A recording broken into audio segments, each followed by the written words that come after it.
Hello students, last के lecture में हमने क्लासिफिकेशन ऑफ प्लेसेंटा कंप्लीट किया था। आज हम फंक्शंस ऑफ प्लेसेंटा देखेंगे और significance of placenta. Functions of placenta, first is nutrition. जितने भी न्यूट्रिटिव मटेरियल होते हैं वो मैटरनल ब्लड से एम्ब्रियो में प्लेसेंटा के द्वारा ही ट्रांसफर होते हैं। जनरली ये माना जाता है कि जो छोटे साइज के या कम अणु मॉलिक्यूलर वेट के जो पदार्थ होते हैं उनका डिफ्यूजन के द्वारा ही ट्रांसपोर्टेशन होता है, और जो प्लेसेंटा होता है वो ग्लूकोज के लिए दोनों साइड से परमेबल होता है। प्लेसेंटा ग्लाइकोजन और फैट की कुछ मात्रा को स्टोर भी करता है, और जो प्लेसेंटा होता है उसके जो टिश्यूज होते हैं वो ग्लूकोज का फ्रक्टोज में कन्वर्ट कर सकते हैं, और जो फ्रक्टोज का ट्रांसपोर्ट होता है वो मैटरनल साइड से एम्ब्रियो में तो हो सकता है, लेकिन एम्ब्रियो से मैटरनल साइड नहीं हो सकता। Second is excretion.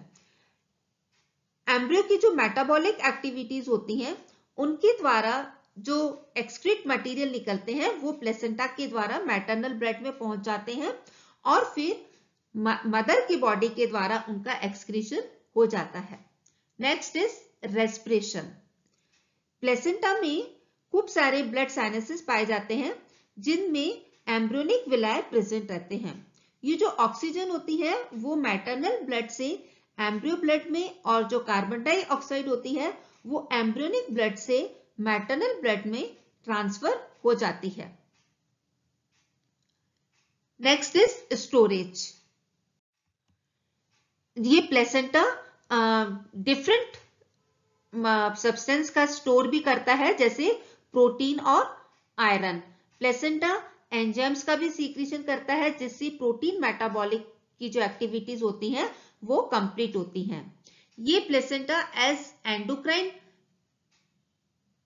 फंक्शन भी करता है, क्योंकि प्लेसेंटा के द्वारा कई हार्मोन सीक्रेट होते हैं। जैसे फर्स्ट है प्लेसेंटल गोनेडोट्रोपिन। ये एक ग्लाइकोप्रोटीन है जिसमें सियालिक एसिड और कार्बोहाइड्रेट की मात्रा पाई जाती है। मनुष्य में इस हार्मोन को ह्यूमन कोरियोनिक गोनेडोट्रोपिन कहते हैं। ये जो हार्मोन होता है ये ओवरी को इंड्यूस करता है और पिट्यूटरी हार्मोन्स के साथ मिलकर एस्ट्रोजन और प्रोजेस्टेरोन के सीक्रेशन को कंट्रोल करता है, और पूरे प्रेगनेंसी के दौरान कॉर्पस ल्यूटियम को बनाए रखता है। Second is chorionic growth hormone prolactin. ये जो हार्मोन होता है इसको सिंसियोट्रोफोब्लास्ट के द्वारा ये सीक्रेट होता है। ये जनरली प्रोटीन चेन्स का बना होता है। ये हार्मोन एम्ब्रियो को एनर्जी देता है, और एनर्जी देने के लिए ये फैटी एसिड्स, ग्लूकोज और प्रोटीन उपलब्ध कराता है। प्लेसेंटा के द्वारा जो हार्मोन सीक्रेट किए जाते हैं उनमें नेक्स्ट हार्मोन है एस्ट्रोजन। ये एक स्टेरॉइड नेचर का हार्मोन है जो कि ट्रोफोप्लास्ट के द्वारा सीक्रेट किया जाता है। Next is progesterone. ये हार्मोन भी मल्टी न्यूक्लिएट ट्रोफोप्लास्ट के द्वारा सीक्रेट किया जाता है। नेक्स्ट हार्मोन है कोरियोनिक थायरोट्रोपिन।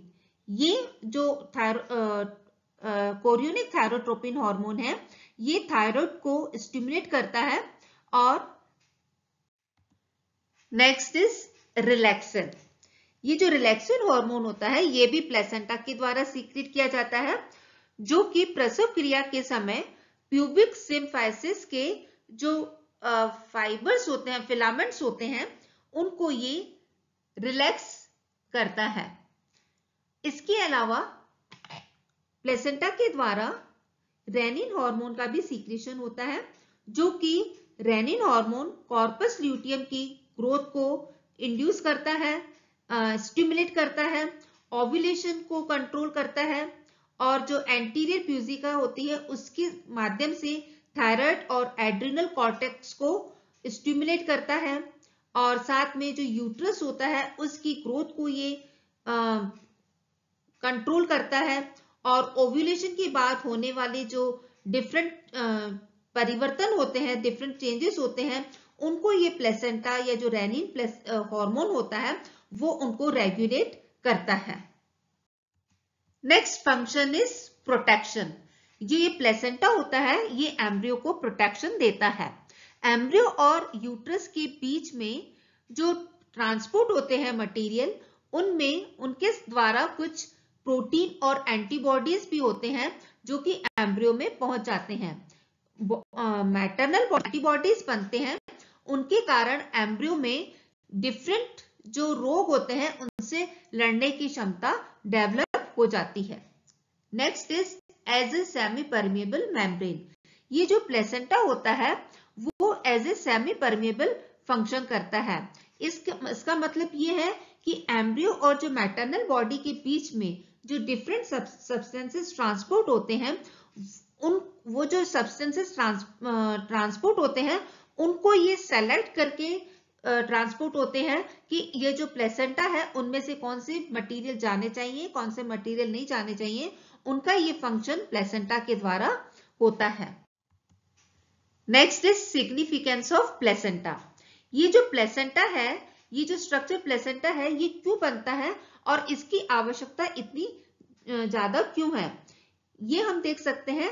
जैसे जो मैमल्स होते हैं उनके जो एग्स होते हैं वो माइक्रोलेसाइटल होते हैं, और माइक्रोलेसाइटल होने के कारण, यानी कि माइक्रोलेसाइटल मीन्स यानी कि उनमें जो योक होता है वो बहुत ही कम होता है। तो ऐसे कंडीशन में जो यूट्रस के बाहर एग्स डेवलप होते हैं वो जो अपने स्वतंत्र अवस्था में डेवलप होते हैं, लेकिन वैसा डेवलपमेंट मैमल्स के एग्स का नहीं हो पाता है। उनको न्यूट्रिशन और ऑक्सीजन या जो दूसरे पदार्थ हैं, इन सब की जो रिक्वायरमेंट है वो एम्ब्रियो मैटरनल टिश्यूज पर डिपेंडेंट रहता है। तो एम्ब्रियो और जो मैटरनल टिश्यू के बीच में इन जो पदार्थों का आदान प्रदान होता है वो ब्लड के द्वारा होता है, लेकिन दोनों के जो एम्ब्रियो और जो मैटरनल बॉडी होती है उनका ब्लड कभी भी आपस में मिलता नहीं है। ये जो प्लेसेंटा होता है एक एज ए सेमी परमेबल की तरह फंक्शन करता है। इसका मतलब ये है कि जो छोटे छोटे मॉलिक्यूल्स होते हैं उनका ट्रांसपोर्टेशन तो डिफ्यूजन के द्वारा हो जाता है, और जो बड़े मॉलिक्यूल्स होते हैं माइक्रोविलाई के द्वारा पिनोसाइटोसिस प्रोसेस के द्वारा ये एब्सॉर्ब कर लिए जाते हैं, उनको ग्रहण कर लिया जाता है। और जो ब्लड में उपस्थित जो बड़े कॉम्प्लेक्स प्रोटीन्स ट्रोफोप्लास्ट होते हैं, इनके द्वारा जो एंजाइम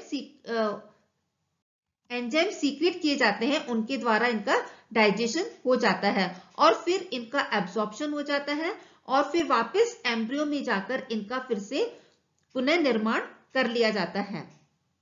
इसके साथ साथ जो मैटरनल बॉडी होती है उसकी ब्लड में जो एंटीबॉडीज होती हैं वो एम्ब्रियो में प्रवेश कर जाती हैं और उसे रोग प्रतिरोधक क्षमता प्रदान करती हैं। इस तरह से उसमें मतलब रोग प्रतिरोधक क्षमता हो जाती है, यानी एक तरह से उसका इम्यून सिस्टम डेवलप हो जाता है। इस तरह से प्लेसेंटा जो मैमल्स में डेवलपिंग एम्ब्रियो होता है उसके लिए एक महत्वपूर्ण भूमिका निभाता है, और उसकी प्लेसेंटा की हेल्प या जो प्लेसेंटा एक स्ट्रक्चर है उसी की मदद से ये जो एम्ब्रियो होता है वो कंप्लीट डेवलप होता है। इस तरह से मैमल्स में प्लेसेंटा अपने आप में एक इम्पॉर्टेंट स्ट्रक्चर है जिसके कारण एक एम्ब्रियो कंप्लीट डेवलप होता है, जिसकी सारी रिक्वायरमेंट फुलफिल होती है। तो इस तरह से प्लेसेंटा इंपॉर्टेंट स्ट्रक्चर है। तो आज के लेक्चर में हमने फंक्शंस ऑफ प्लेसेंटा और सिग्निफिकेंस ऑफ प्लेसेंटा के बारे में पढ़ा, और हमारा आज ये प्लेसेंटा वाला टॉपिक कंप्लीट होता है। Okay, thanks class.